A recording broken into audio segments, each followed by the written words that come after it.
리빌드 가정생활, 오늘은 6번째 시간입니다. 여러분, 오늘도 이 하나님의 말씀을 통해서 우리의 가정을 하나님 말씀 위에 리빌드, 새롭게 우리가 건축하고 세워가기를 소망합니다. 여러분, 지난주 리빌드 가정생활 5번째 주제는 아내와 남편, 또 남편과 아내, 그 부부의 관계에 대해서 우리가 말씀을 한번 나누어 보았습니다. 빅 아이디어, 큰 핵심은 남편은 아내를 자신 사랑하는 만큼 아내를 사랑해주고, 아내는 남편을 주님께 하듯, 주님 모시듯 내 남편을 모시는 것이 부부이고, 그것이 바로 가정이라고 말씀을 나누어 보았습니다. 여러분, 어떻게 지난 한 주 동안 뜨겁게 사랑하고 그리고 온전히 순종하는 그런 한 주를 보내셨지요?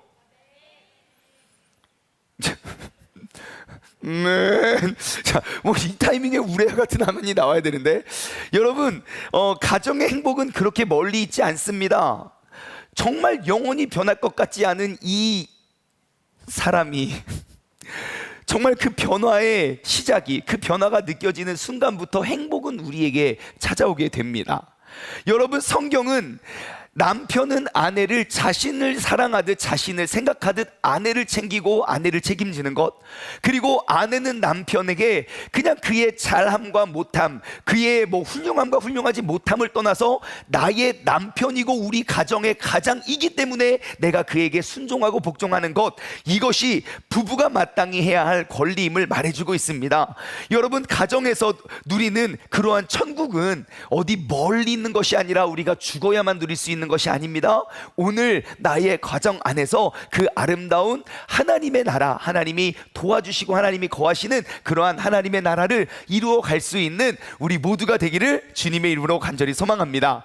여러분, 우리 모두가 가정에서부터 하나님의 나라를 이루는 것이 왜 중요한가? 여러분, 이 땅, 이 민족, 이 세상을 우리가 어떻게 감당하고 어떻게 변화시킬 수 있습니까? 답이 보이지 않아요. 하지만 나의 가정의 회복이, 나아가 이 도시의 회복이고, 이 도시의 회복이 나아가 이 나라의 회복이고, 이 나라의 회복으로 말미암아 정말 저 넓은 바다를, 물이 바다를 덮음같이 하나님의 영광과 하나님의 법도가 이 땅의 모든 세상을 덮는 그 날의 시작점이 되는 줄 믿습니다. 그러므로 여러분, 이번 한 주도 우리가 하나님의 말씀 위에 우리의 가정을 리빌드해 갈 수 있는 저와 여러분 되기를 주님의 이름으로 소망합니다. 자, 지난주에는요, 우리가 부부 이야기가 메인 주제였다면 오늘은 부모와 자녀의 관계에 대해서 한번 생각해 보길 원합니다. 부모와 자녀의 관계. 오늘 본문 말씀 1절과 2절 말씀을 한번 볼까요? 자녀들아, 주 안에서 너희 부모에게 순종하라. 이것이 옳으니라. 내 아버지와 어머니를 공경하라. 이것은 약속이 있는 첫 계명이니 이로써 내가 잘되고 내가 장수하리라 라고 말씀은 이야기하고 있습니다. 자녀들아, 주 안에서 너희 부모에게 순종하라. 이것이 옳으니라. 자녀들아, 주 안에서 너희의 부모에게 순종하라. 이것이 옳으니라. 여러분, 이 말씀을 딱 들었을 때 두 가지의 반응이 있다고 생각해요. 자녀들아, 부모에게 순종하라 라는 말을 들었을 때 마음속으로 아멘, 내가 나의 부모님께 순종해야지 라는 반응이 있을 수 있고, 거부감이 확 와닿을 수도 있을 것 같아요. 아니, 순종할 만해야지요. 어느 모습을 보고 내가 내 부모님께 순종을 합니까? 믿음이 좋은 것도 아니고, 행동이 옳은 것도 아니고, 훌륭하신 것도 아니고, 배울 게 하나도 없는데 내가 무엇을 순종합니까? 라는 생각이 들 수도 있을 것 같아요. 그럼 여러분, 한번 생각해 볼게요. 자녀들아, 주 안에서 너희 부모에게 순종하라 라는 말을 들었을 때 아멘 할 수 있는 사람과 그렇지 못한 사람, 어느 쪽이 많을까요? 손 들어보라고 하지 않을게요. 한번 우리가 크게 생각해 봅시다. 내가 자녀들아, 주 안에서 부모에게 순종하라 라는 말이 아멘 할 수 있는 사람과 노멘 할 수 있는 사람, 대한민국 가정에 어느 쪽이 더 크고 많을까요? 왜인지 모르긴 몰라도 존경하기 어려운 가정들이 더 많지 않을까 싶어요. 제가 이렇게 뭐 이런 통계가 없기 때문에 당신은 당신의 부모님을 존경합니까? 라는 그런 통계를 찾지 못해서 제가 이렇게 지인 몇 분에게 물어봤어요. 존경할 수 있으니까 부모님을 존경하는 가정과 존경하지 못하는 가정이 몇 대 몇, 비율로 몇 대 몇쯤 될까? 이렇게 물어봤을 때 모르겠어요. 우리 이렇게 손 들어볼 수가 없어가지고 이렇게 들어볼 수가 없지만, 예, 그래도 굉장히 부모님을 순종하기, 그러니까 존경하기 어려운 가정이 훨씬 많지 않을까라고 조심스럽게 생각을 해보게 됩니다. 생각보다 자녀에게 존경을 받고 사는 부모님들이 그렇게 많지 않은 것 같아요. 이 말을 환원하면요, 부모님으로부터 상처 입은 사람이 훨씬 많을 수 있다는 것입니다. 그럼 우리가 한번 이렇게 생각해 볼까요? 여러분, 이러한 분위기와 흐름은 2023년을 살아가는 이 시대의 사람들에게만 적용이 될 것 같습니까? 아니면 50년 전에도, 100년 전에도, 200년 전에도 부모님을 경외하고 존경하는 가정보다 그 존경하기 어려운 가정이 훨씬 많은 분위기가 이전부터 이어져 왔을까요? 1번 지금 세대만 그렇다, 2번 이전 세대부터 그랬다. 하나 둘 셋, 2번일 것 같지요. 자, 그러면 한 번 더 생각해 볼까요? 그러면 부모님을 존경하기 어려운 이러한 환경이 대한민국만 그럴까요? 다른 나라들도 그럴까요? 1번 대한민국만 그렇다, 대한민국만 불효의 나라예요. 2번 다른 나라도 내나 비슷하다. 하나 둘 셋, 왠지 2번일 것 같지 않습니까? 그럼에도 말씀은 우리에게 이렇게 이야기합니다. 자녀들아, 주 안에서 너희 부모에게 순종하라. 이것이 옳으니라. 자녀된 우리는요, 부모에게 순종이라고 이야기하고 있습니다. 여러분, 이것이 알기는 참 쉬운데 살기는 정말 쉽지가 않습니다. 말했다시피 순종할 만하면 순종하는 것은 당연하겠지요. 존경할 만하면 존경할 만한 분 존경하는 건 너무너무 쉬운 일이에요.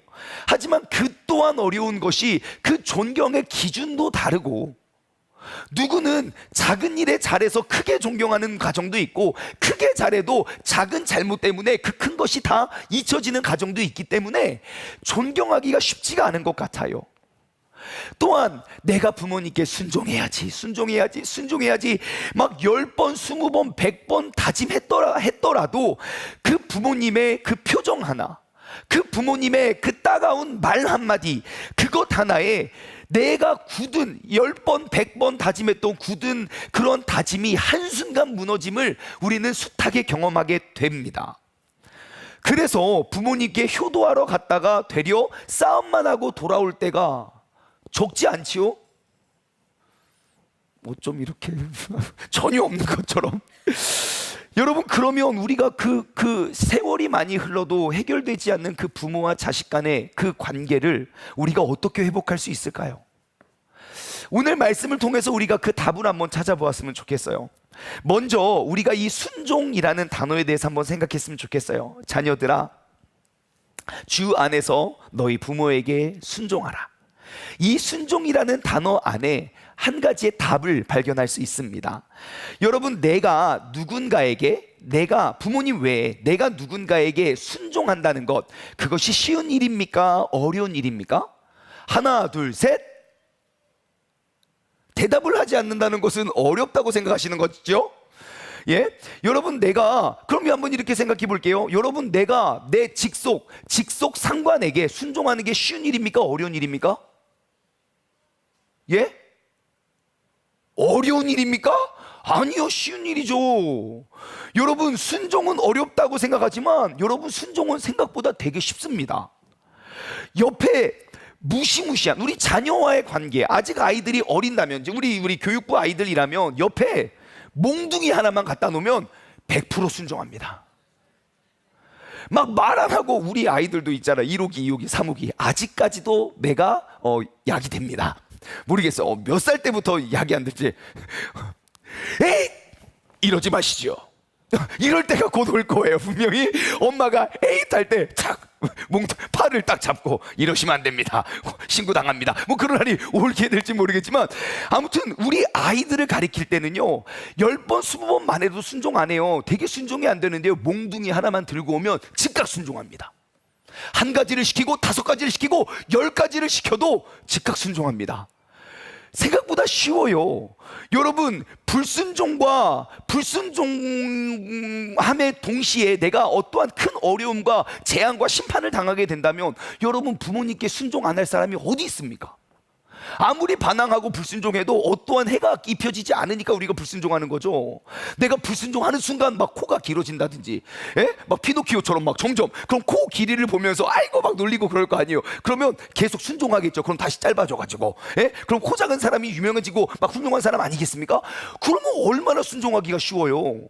그런데 순종하기가 어려운 이유는 내가 불순종한다고 해서 어떠한 해도 오지 않기 때문이에요. 반대로 내가 순종하기는 그렇게 나보다 무섭거나 나보다 큰 사람이 앞에 있으면 순종하기는 되게 쉬워져요. 여러분 이렇게 생각해 보세요. 상하 관계 속에서는 순종이 매우 쉽습니다. 반면 좌우 관계 속에서는 순종이 진짜 어려워요. 나보다 윗사람 큰 사람 밑에서는 순종하기 되게 쉬운데 내가 옆에 있는 사람들에게 순종하기는 진짜 어려워요. 상사의 말을 순종하기는 정말 쉽습니다. 뭐 속으로 그를 욕하든지 말든지 뭐 뒤에서 욕을 하든지 말든지 일단 눈앞에서 순종을 쉽게 해요. 아무리 나와 의견이 달라도 내 상관이 내 상사가 뭐라고 한다면 내가 거기에 불순종하면 내가 해를 입는다면 우리는 쉽게 순종할 수 있습니다. 여러분 제가 미국에서 사역을 할 때 이제 제가 그때 전도사였고 우리 선생님들 청년 선생님들이 계셨어요. 수련회를 떠나기 위해서 이제 막 준비물을 막 챙기는데요. 많은 준비물을 챙기는데 그 아이들 수련회에서 큐티 할 때 아침에 큐티 할 때 우리가 사용할 그 큐티 용지를 제가 출력을 해놨어요. 그래서 막 짐 싣고 막 나르고 이렇게 막 있는데 이제 그 프린터물을 안 챙기고 야 큐티 챙겼냐 안 챙겼어. 그래서 제가 그 청년 선생님에게 말했어요. 야 누구누구 선생님 가서 프린트 좀 갖고 오세요. 그랬어요. 4층 제 사무실이 4층에 있었거든요. 4층 그 제 사무실 가서 프린터 좀 갖고 오세요. 근데 짐을 다 싣고 기다려도 아직도 그 친구가 안 나타난 거예요. 그 왜 안 오지 가서 빨리 그 친구 어떻게 됐나 한번 알아봐라 했더니 갑자기 엘리베이터가 띵 열리더니 이렇게 저는 그 출력해놓은 프린트물을 갖고 오라고 시켰더니 이따만한 프린터기를 두 명이 프린터기를 갖고 온 거예요. 너무 황당하잖아요. 이 종이를 우리 키티예요 하고 프린트 물을 갖고 와야 되는데 프린터 기를 갖고 온 거예요. 이게 뭔 소린가 뭐 어떻게 된 건가 하고 봤더니 갔는데 책상 위에 그 프린터가 없는 거예요. 프린트 물이 없는 거예요. 여기 있다고 했는데 우리 전사님이 여기 있다고 했는데 어디 있지 없으니까 거기서 생각을 한 거예요. 분명히 그 명령에 순종은 해야 되는데 프린터가 없어요. 이 프린터를 여러분 아시죠? 사무실은 다 끈 처리를 다 해놔요. 끈 지저분하지 않게 그거 다 뜯어서 프린터를 뜯어가지고 온 거예요. 한번 생각해 보세요. 만약에 그것이 윗사람인 제가 명령했으니까 그렇게라도 순종을 하죠. 옆사람이나 아랫사람이 그거 부탁한다고 한들 어떻게 있겠습니까? 누구누구 선생님 가서 프린터 좀 갖고 오세요. 네가 가 여러분 좌우 관계에서는 순종하기가 어려워요. 형제들이 왜 그렇게 많이 싸울까요? 어떻게 여러분의 가정은 어떻게 자녀들 많이 싸웁니까? 안 싸웁니까? 싸워요. 엄청 싸워요. 예, 자녀가 2명 이상인 집은 엄청 싸워요. 1명만 있는 집은 부모랑 싸우고요. 2명 이상이면 자녀들끼리 엄청 싸워요. 저도 누나랑 얼마나 싸웠는지 몰라요. 정말 하루에 6번, 7번씩 진짜 정색을 하고 저희 식구들 목소리 다 큰 거 아시죠? 제가 제일 약체예요. 저희 누나는 저보다 더 세고요. 아버지 어머니는 뭐 말할 것도 없고요. 그래서 이렇게 같이 가족끼리 토론, 그냥 대화를 하면요, 저만 맨날 억울해요. 어린 것이 맨날 울고 막 울분해 막 그렇게 했었어요. 저희 형제들끼리 얼마나 많이 싸우는지 몰라요. 여러분 형제들끼리 왜 싸우는지 아십니까? 형제들은 알아요. 상하 관계가 아니라 좌우 관계라고 느끼고 있어요.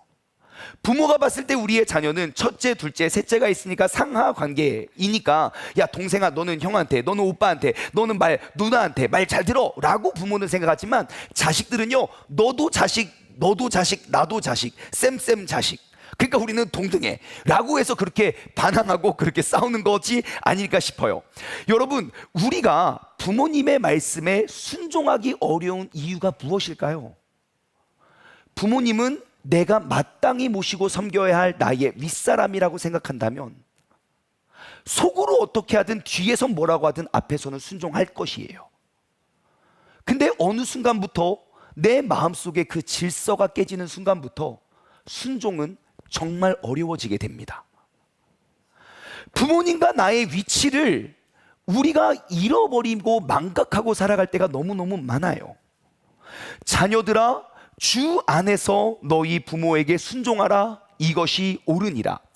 여러분, 먼저 순종이라는 그 단어를 제가 찾아봤어요.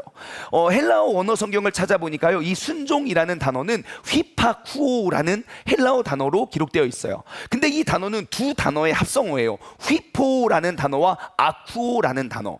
휘포는요, under, 그 영어로 말하면 under, 무엇 밑에, 무엇 아래에서예요. 그러니까 아래에서 휘포, 아쿠오는 듣다예요.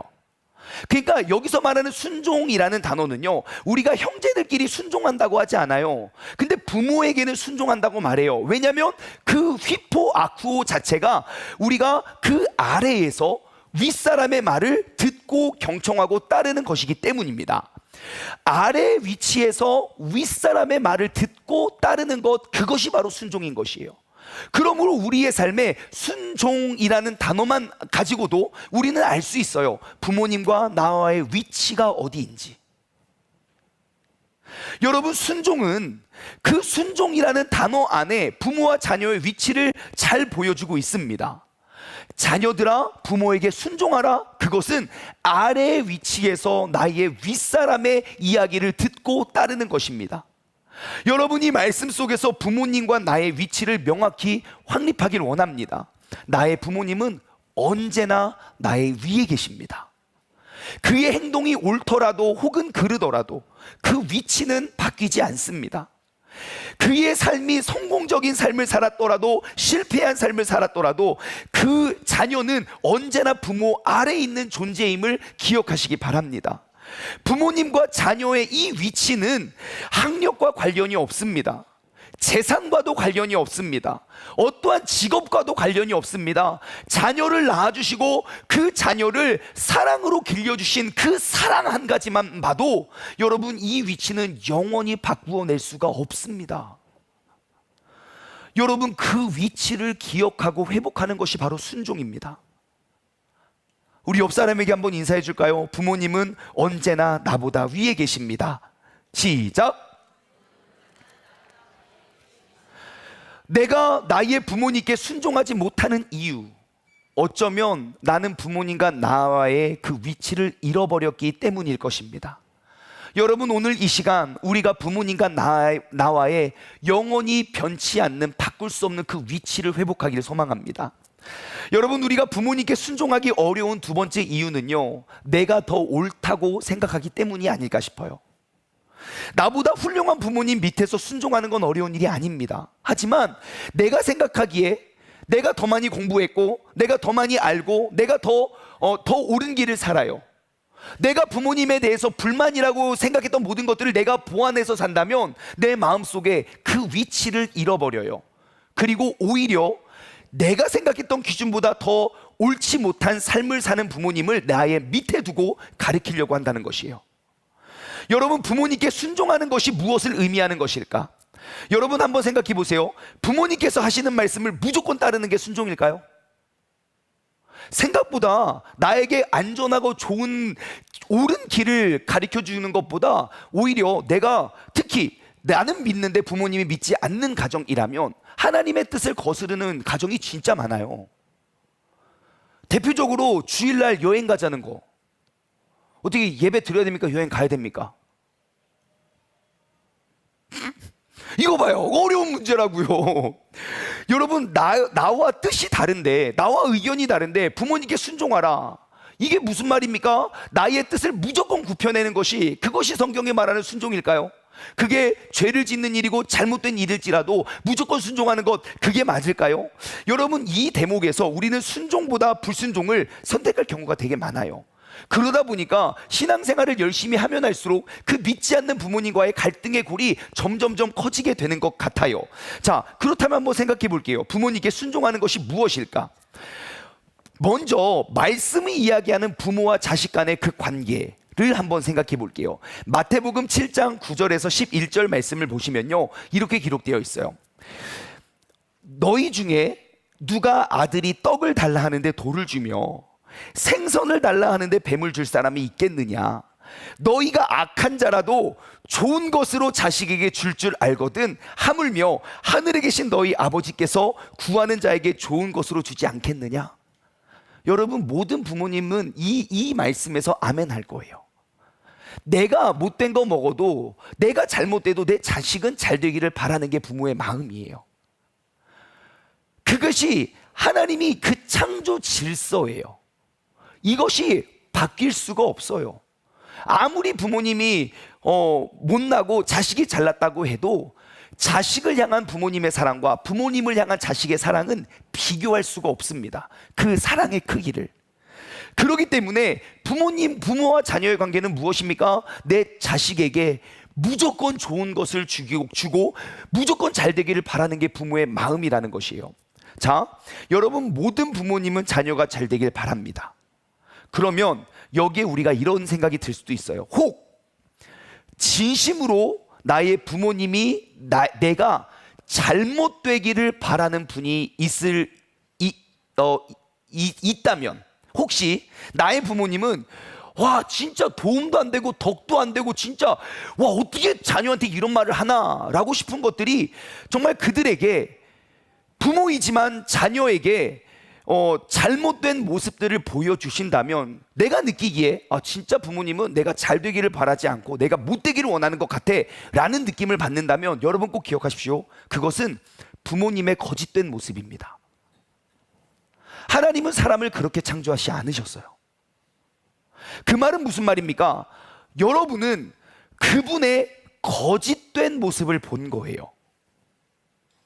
말을 험하게 하거나, 말 한마디 한마디에 상처가 되는 말을 하거나, 행동을 잘못하거나, 내가 자녀로서 마땅히 부모가 해야 될 그런 마땅한 일이 아닌 잘못된 그릇된 행동을 보인다면, 여러분 꼭 기억하십시오. 내게 그렇게 표현하신 부모님은요, 내가 알지 못하고 보지 못한 엄청난 상처와 아픔 속에 만들어진 모습이라는 걸 기억했으면 좋겠어요. 내가 자녀를 사랑하는데 그 사랑하는 방법을 알지 못하는 거예요. 내가 자녀가 잘 되기를 바라는데 어떻게 하면 자녀가 잘 되는지 알지 못하는 거예요. 내가 자녀에게 힘을 주고 싶은데 그 힘을 줄 수 있는 방법을 내가 몰라서 나의 방법, 나의 표현대로 한 거예요. 여러분, 자신의 사랑 표현을 상처로밖에 표현할 수 없는 부모님이 계시다면, 여러분 그 부모님의 삶을 한번 돌아보았으면 좋겠어요. 자녀인 나에게까지 그렇게 상처 주는 말로 사랑을 표현을 해야만 했다면, 그 안에 있는 상처를 여러분 한 번만 돌아보았으면 좋겠어요. 분명히 나의 부모님께서 내게 준 상처보다 나의 부모님께서 받은 상처가 훨씬 클 겁니다. 내가 그렇게 나의 부모님 때문에 내가 그토록 힘든 것보다 나보다 훨씬 힘들게 살아오신 부모님을 생각할 때, 여러분 우리는 그 부모님께 순종하기가 조금 더 쉬워질 겁니다. 그렇다면 여러분, 항상 그른 것을 말씀하시고 항상 그른 것을 가르치시는 부모님께 우리가 자녀로서 어떻게 해야 될까요? 오늘 말씀은 답하고 있습니다. 6장 1절 말씀 다시 보실까요? 자녀들아, 주 안에서 너희 부모에게 순종하라. 이것이 옳으니라. 자녀들아, 주 안에서 너희 부모에게 순종하라 예요. 과연 주님 안에서 순종하는 게 뭘까? 제가 영어 성경을 찾아봤어요. 이렇게 기록되어 있더라고요. Obey your parents. 너의 부모에게 복종하라. 근데 성경은 이야기해요. Obey your parents in the Lord. 주님 안에서 복종하라. 여러분, 이 둘의 차이가 뭘까요? Obey your parents. 그러니까 너희 부모님께 복종하라 라는 말은 내가 부모님의 뜻에 순종하는 것이겠지요. Obey your parents in the Lord. 내가 주님 안에서 부모에게 복종하라는 말은 나는 아버지 하나님의 뜻에 순종하라는 것입니다. 부모에게 복종하라, 주 안에서 부모에게 복종하라. 어떻게 보면 되게 비슷하고 똑같아 보이지만 완전히 다른 것이에요. 부모에게 복종하는 건 부모의 뜻이 무엇이든 그 뜻에 복종하는 것이지만, 주 안에서 복종해야 될 것은 주님 안에서 내가 주님의 뜻을 따라 순종하는 것을 이야기하는 것이겠지요. 하나님의 명령과 하나님의 뜻을 이루어내는 것. 자, 부모님께 순종하기 위해서 우리에게 필요한 건 무엇입니까? 주님이 필요한 거예요. 그래서 주 안에서 부모에게 복종하기 위해서는 무엇이 필요합니까? 우리가 주님 안에 있을 때 우리는 부모님의 순종을 이루어낼 수 있는 것이에요. 그러면 훌륭한 부모님, 존경받을 만한 부모님이 아니어도 우리는 믿음의 자녀로서 부모님께 순종하게 됩니다. 여러분, 혹시 내가 순종하기 어려운 부모님과 함께 계시다면 여러분, 그 답을 내 부모님으로부터 찾으려면 찾기가 어렵습니다. 주님 안에서 찾아야 돼요. 부모를 바꾸어 내려는 건 자녀의 반항이 아닙니다. 내가 반항을 크게 하면 크게 할수록 부모님이 깨닫고 바뀌어지지 않습니다. 부모를 바꾸어 내는 건 하나님의 능력입니다. 부모는 자녀를, 자녀는 부모를 서로 바꾸어 내길 원한다면 그 갈등의 관계는 10년이 지나고 100년이 지나도 바뀌지 않을 것입니다. 오히려 바꾸려고 하는 그 사랑의 표현이 더욱더 큰 상처만 남길 것이에요. 그러므로 우리는 하나님께 나아와야 되는 것이에요. 부모님을 바꾸어 내려 하지 마십시오. 하나님께 나아오십시오. 매일매일 기도로 하나님께 매달려 보십시오. 그러면 하나님과 나와의 그 한없는 은혜와 사랑이 회복되면 내가 부모님께 대하는 나의 말과 행동이 달라집니다. 매일매일 하나님의 말씀 묵상으로 그 하나님, 나의 영적인 아버지 되시고 나에게 영원한 생명을 허락하시고 이 모든 세상의 질서를 창조하신 하나님께 하나님의 말씀으로 구하잖아요. 그러면 하나님께서 우리에게 말씀하여 주십니다. 하나님의 그 창조의 질서가 회복될 수 있습니다. 여러분, 하나님께 나오면 어떻게 됩니까? 주님 안에서 머물게 된다면 확실한 답을 주실 겁니다.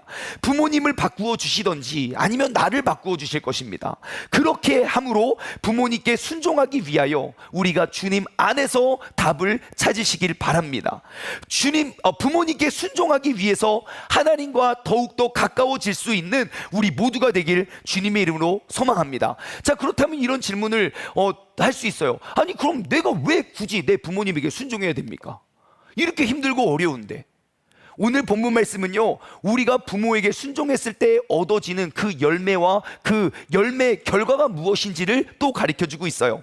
6장 1절부터 3절까지 제가 읽어볼까요? 자녀들아, 주 안에서 너희 부모에게 순종하라. 이것이 옳으니라. 내 아버지와 내 어머니를 공경해라. 이것은 약속이 있는 첫 계명이니. 열매가 무엇입니까? 우리가 순종과 공경을 심잖아요. 이로써 내가 잘 되고 땅에서 장수하리라. 우리가 심는 건, 우리 모두의 기도 제목은 우리가 장수하는 것이고 잘 되는 것 아닙니까? 장수만이 복이 아닌 것 같아요. 잘 되어 장수하는 게 복인 것 같아요. 그죠? 우리가 모두가 기도하고 꿈꾸는 게 그것일 거예요. 근데 말씀은 그렇게 이야기해요. 여기뿐만 아니라 십계명에서부터 내 부모를 공경하라. 그러면 내가 살 날이, 그 길이, 장수가 많아질 것이다. 여러분, 우리가 부모에 대한 순종과 복종을 심잖아요. 그럼 하나님께서는 그것을 잘됨과 장수함의 복으로 하나님께서는 전환해 주신대요. 환전해 주시는 거예요. 내가 부모님께 순종하고 그 부모님께 공경하면 내가 공경하고 존경할 만해서 하는 것 말고요, 부모님이기 때문에 내가 그 부모님께 순종하고 복종하는 그 옳은 일을 택한다면 여러분, 잘 되는 건 매우 당연한 일입니다. 하나님은 심는 대로 거두시는 분이잖아요. 심는 것을 거두시는 분이고, 우리가 이 땅에서 효도를 심으면 하나님께서 나에게 잘됨과 장수의 축복을 주신대요. 제가 과학적인 통계는 아니지만 제가 많은 성도님들의 가정을 보잖아요. 어려서부터 목회자 자녀로 자라왔기 때문에 수많은 성도님들과 수많은 가정들을 제가 봤잖아요. 제 안에 마음속으로 한 가지 만들어 놓은 짜여진 공식이 하나 있습니다. 그 공식이 뭐냐면, 여러분 주변에 보시면 이렇게 효도하는 가정들이 있어요. 부모님께 진짜 효도하는 그런 가정들을 한번 보면요, 자식이 다 복 받습니다. 여러분들 주변에 한번 생각해 보세요. 부모님께 효도하는 가정, 자녀들을 한번 보세요. 정말 아버지는 부모님께, 어머니는 부모님께 엄청 효도하는데 막 엄청 사고치는, 뭐 물론 있을 수 있습니다. 근데 제가 이렇게 두루두루 보면요, 효도하면 할수록 자녀들이 정말 잘 되는 그 복을 이어가더라고요. 특별히 여러분 시부모님께 잘하는 가족일수록 확실합니다. 진짜 확실합니다. 여러분 그 시월드, 그 시자 있잖아요. 시자, 시 아닙니다. 시 아니고, 여러분 그 시월드 안에서 갈등이 얼마나 크고 어려운지 이거는 의학적으로 과학적으로 우리가 통계를 냈는데요. 시부모님 그 시댁 인러죠. 그러니까 내 자녀 말고 그 시월드 안에서 발생되는 그 갈등 하나가 가정 안에서 발생하는 모든 갈등보다 크대요. 그러니까 그 시집살이, 그 시댁 시어머니, 그 시월드에서 발생하는 그 하나의 갈등이 얼마나 크냐면 그 이후에 모든 가정 안의 관계 속에 발생하는 그것보다 더 크다는 것처럼 그렇게 힘든 게 시부모님이에요. 그런데 시부모님께 순종했을 때 하나님께서 복을 안 잊을 수 없겠지요. 자, 그러면 여러분, 제가 모든 가정이 그런 건 아닐 수 있고 예외도 있을 수 있지만 제가 확실히 보고 배운 한 가지의 예화가 있습니다.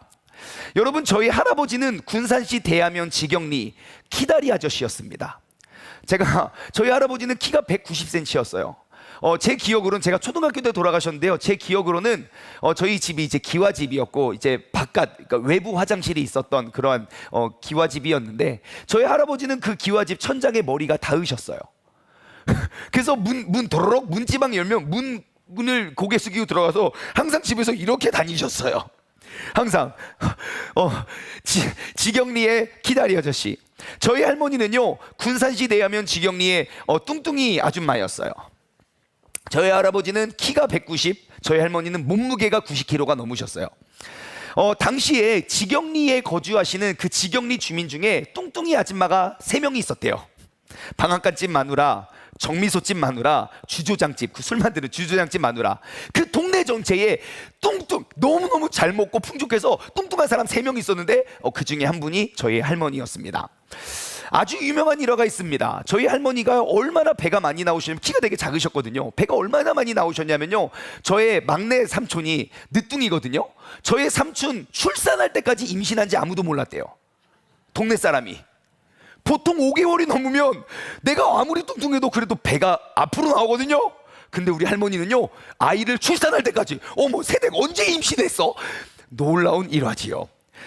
그런데 그 할머니께서요, 제가 중학교 2학년이 되던 어느 날 그 집 앞에서 걸어 나오시다가, 저희 작은 할머니랑 걸어 나오시다가 쓰러지세요.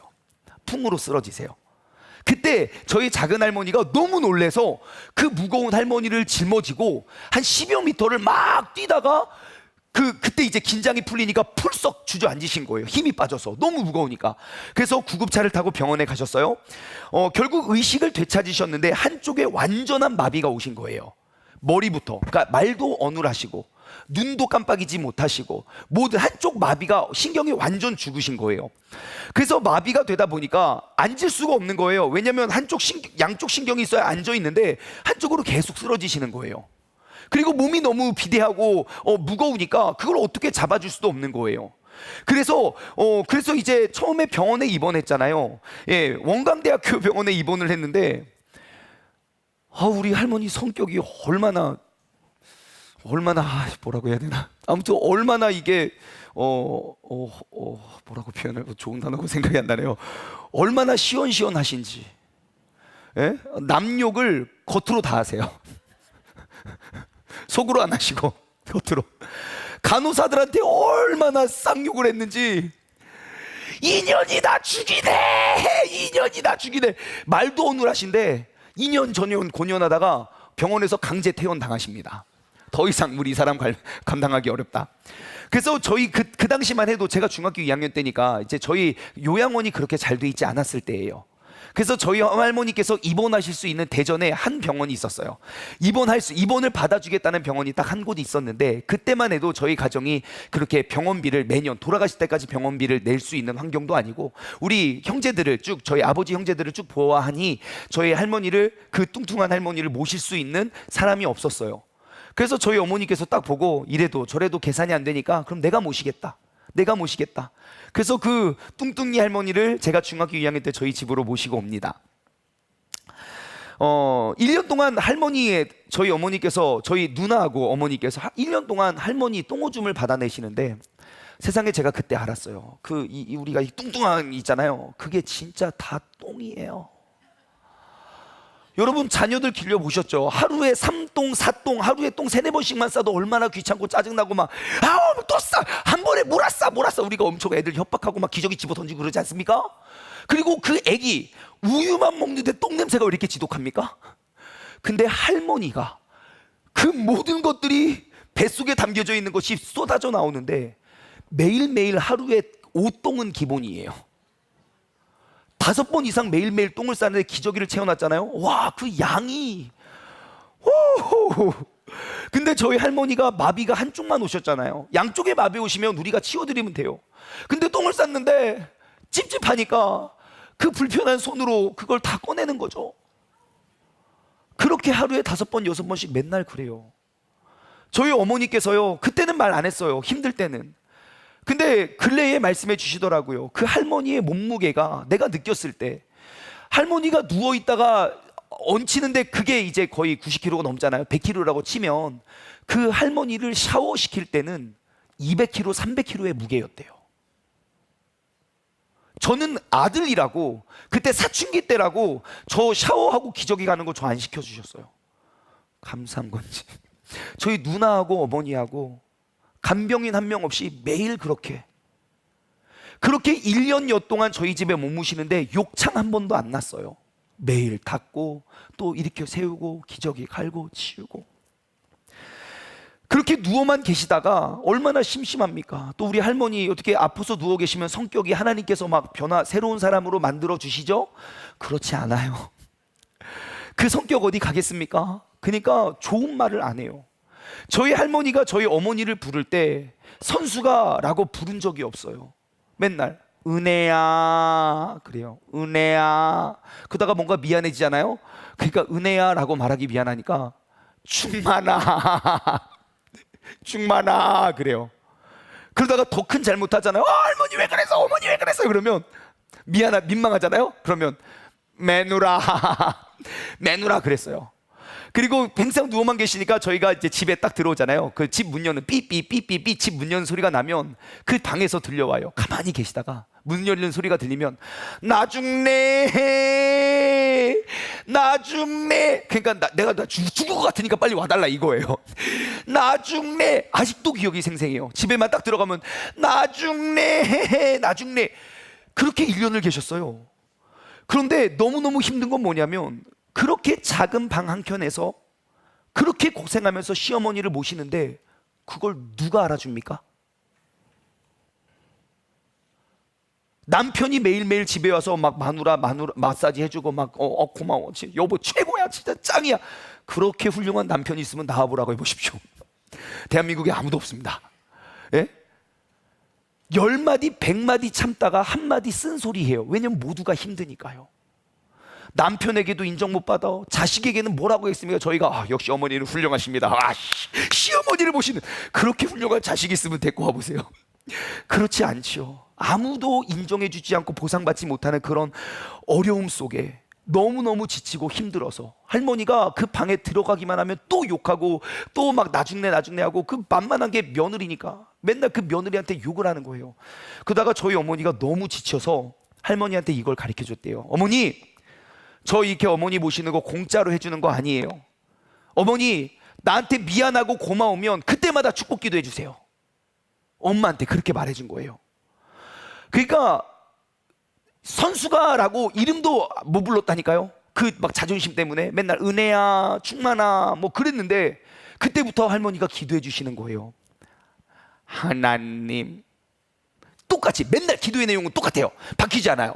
하나님, 이 어린 딸 양선숙 잘 되고 백년회로 해주게 해주세요. 매일매일 미안할 때마다 기도 내용이 바뀌지가 않아요. 말씀도 오늘에서 하나님, 이 어린 딸 양선숙 잘 되고 백년회로 해주게 해주세요. 그렇게 1년여를 모시고 하나님께서 저희 할머니 데리러 오셨어요. 제가 왜 하나님께서 데려오셨다고 말했냐면, 돌아가시기 한 일주일 전부터 천사가 데리러 온다고 말을 하시더라고요. 천사가 데리러 왔다고. 천사가 데리러 왔다고. 그리고 진짜 편안하게 돌아가셨어요. 근데 제가 오늘 이 말씀, 부모와 자녀와의 관계를 생각하다가 문득 이것이 떠오르더라고요. 3절, 이로써 내가 잘되고 땅에서 장수하리라. 이로써 내가 잘되고 땅에서 장수하리라. 제가 갑자기 떠오른 게 뭐냐면요, 하나님께서 저의 어머니를 암에서 지켜주시고 뇌출혈해서 살려주신 게 우리 할머니구나.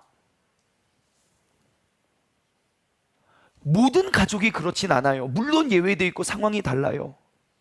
근데 저는 제 주변에서 저의 어머니처럼 시어머니를 모신 사람을 본 적이 없거든요. 근데 에베소서 6장 3절이 무슨 의미인지 저 명확히 알겠어요. 이것은 우연이 아니라 그 지주막하출혈, 뇌로 넘어가는 대동맥이 터져서 그 피가 머리에 가득해도 저렇게 후유증 하나도 없는 게 그냥 우연의 일치가 아니라 말씀의 응답이었구나. 근데 제가 이 말씀을 묵상하다가 제 마음이 더 힘든 건, 저희 어머니도 똑같이 쓰러지셨는데 저는 어머니께 그렇게 못해드린 것 같아서 그래요. 그게 마음이 너무 무겁더라고요. 분명히 그러한 것, 그분의 헌신과 그분의 사랑으로 제가 잘 되는 것 같은데, 저희 어머니도 똑같이 생사의 기로 앞에 서서 그 중환자실에서 누워 계실 때 저는 어머니처럼 그 어머니를 모시지 못했던 것 같아요. 여러분, 하나님께 순종하는 기회는요, 부모님께 순종하는 기회는 가장 확실한 축복의 기회입니다. 자녀들아, 주 안에서 너의 부모에게 순종하라. 이것이 옳으니라. 이로써 내가 잘되고 땅에서 장수하리라. 여러분, 부모님께 순종하십시오. 하나님께서 복으로 전환해 주십니다. 우리가 매일매일 잘되고 장수하기 위해서 기도하는데요, 그것은 내가 스펙을 쌓는 것에서 가져다 주는 것이 아니에요.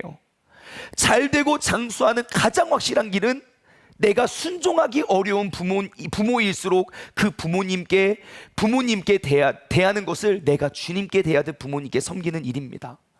여러분, 우리 세종중문교회 모든 가정들로부터 이 효도의 가정이, 효도의 모습이 회복되어지기를 주님의 이름으로 간절히 소망합니다. 자녀들아, 주 안에서 너희의 부모에게 순종하라. 이것이 옳으니라. 내 아버지와 어머니를 공경하라. 이것은 약속에 있는 첫 계명이니 이로써 내가 잘되고 땅에서 장수하리라. 아멘. 오늘 누가 그 예비된 복의 주인공이 되시겠습니까? 나의 부모님이 마땅히 존경받을 만한 분이 되셔야 그때야 비로소 순종하고 존경하려고 하지 마십시오. 부모님과 나의 그 위치는 영원히 바뀌지 않습니다. 우리가 바로 그 예비된 확실한 복의 주인공 되기를 주님의 이름으로 간절히 소망합니다. 적용 질문을 드립니다. 첫 번째, 여러분, 부모님께 순종하기에 가장 어려운 일이 무엇이 있습니까? 내가 무엇 때문에 힘든지를 알아야 우리가 어떻게 순종할 수 있을지를 발견할 것 같아요. 그 문제를 가지고 내가 불평불만하고 부모님께 상처와 화와 아픔을 많이 주지만, 내가 그 문제를 가지고 하나님께 나아오신 적 있습니까? 힘들고 어려울수록 우리가 주님과의 관계를 회복시키길 바랍니다. 그러면 하나님께서 내게 말씀하여 주시고 내게 위로해 주실 거예요. 내가 그 어려움과 그 외로움과 극심한 고통을 감당할 수 있는 그 마음을 허락해 주실 거예요. 여러분, 부모님께 순종하기 어려운 일이 무엇인지를 발견하고 그 문제를 가지고 하나님께 나올 수 있는 그런 자녀가 되길 소망합니다. 두 번째, 여러분, 이번 한 주 동안에는요, 아니요, 이번 한 주부터 앞으로 우리의 삶의 모든 과정 가운데 내가 부모님으로부터 얻을 수 있는 그 축복의 시간은 점점 줄어듭니다. 그렇기 때문에 우리가 꼭 부모님께 효도 이벤트를 했으면 좋겠어요. 그게 뭐 전화 한 통일 수도 있고요, 작은 선물 하나일 수도 있고요, 내가 평소 하는 다른 그 효도 이벤트를 여러분 꼭 준비해서 오늘이 지나기 전에, 한 주가 지나기 전에 여러분 꼭 우리가 그 효도의 열매를 맺어가길 소망합니다. 말씀을 맺으며 우리가 이 찬양 고백하길 원합니다. 어머니의 넓은 사랑, 귀하고도 귀하다. 그 사랑이 언제든지 나를 감싸줍니다. 내가 울 때 어머니는 주님께 기도드리고, 내가 기뻐 웃을 때에 찬송을 부르시는 그 어머니의 사랑이 온전히 회복되어지기를 소망합니다. 어머님의 넓은 사랑, 귀하고도 귀하다. 그 사랑이 언제든지 나를 감싸줍니다.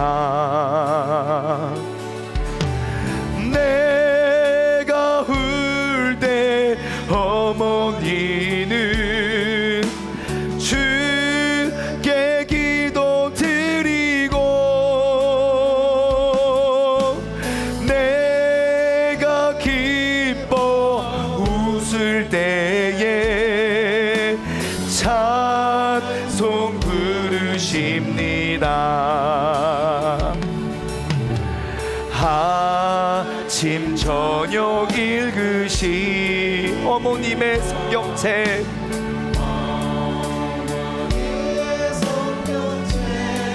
그 손때 남은 구절마다 모습을 본 듯합니다.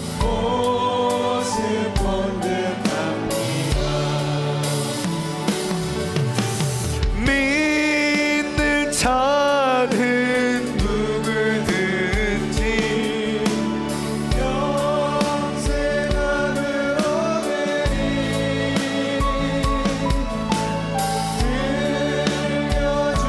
들려주신 귀한 말씀 이제 힘이 돼. 3절로 고백할까요? 홀로 누워 괴로울 때, 헤매다가 지칠 때 부르시던 찬송 소리 귀에 살아옵니다.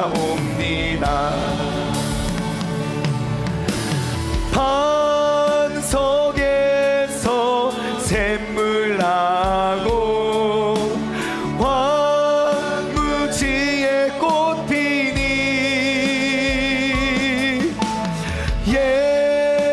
예수님과 동행하면 두려울 것 없어. 온유하고 겸손하며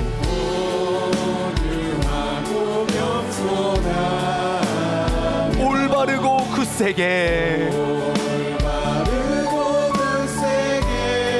어머니의 뜻을 받들어서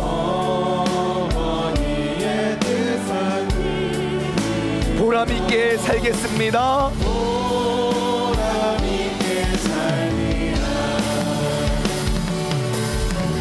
풍파 많은 세상에서 선한 싸움 싸우다